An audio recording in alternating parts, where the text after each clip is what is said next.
he says he's instructed the Department of Justice to start looking into this. Gasoline prices better start going down a lot faster than what I'm seeing. So I don't think anyone's going to fall for that, blaming the oil companies for not reducing the price of petrol fast enough when it went up, thanks to his actions in Iran in the first place. It sounds a lot like Joe Biden, who was frustrated also at the high prices of gasoline after the Ukrainian war spiked gas prices here in the United States and across the world. And they go up fast and they go down slow. We knew this coming into this.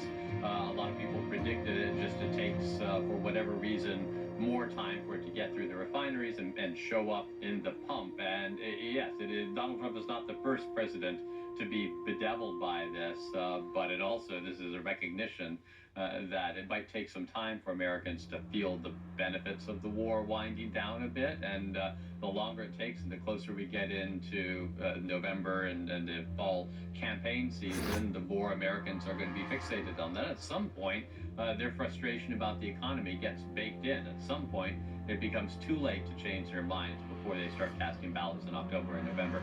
It was a busy night on Truth Social for Donald Trump as well. He had plenty to say, not just about gas prices and the war in Iran.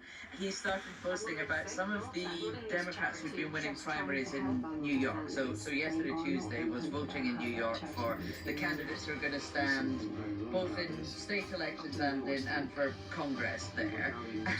And Donald Trump posted, "America the Beautiful will never be a communist country, President DJT." So that was a reference, wasn't it, Anthony, to some of the more left-wing candidates who were winning some of those primaries. Yeah, this is a story that I was watching closely last night and writing about today.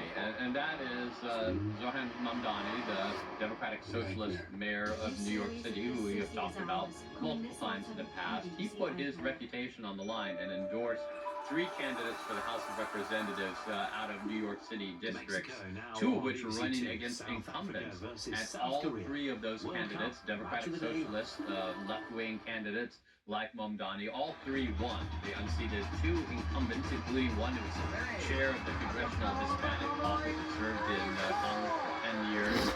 And the third one unseated someone who was kind of the establishment, or beat someone who was the establishment endorsed favorite. So this was an example of Mamdani flexing his muscles, that movement that shocked everyone and shot him to the mayorship of New York last year now is translating into something that will affect national politics. It's not just New York anymore. There are going to be 3 very liberal members of Congress out of New York City next year, because these are virtual locks for elections in November.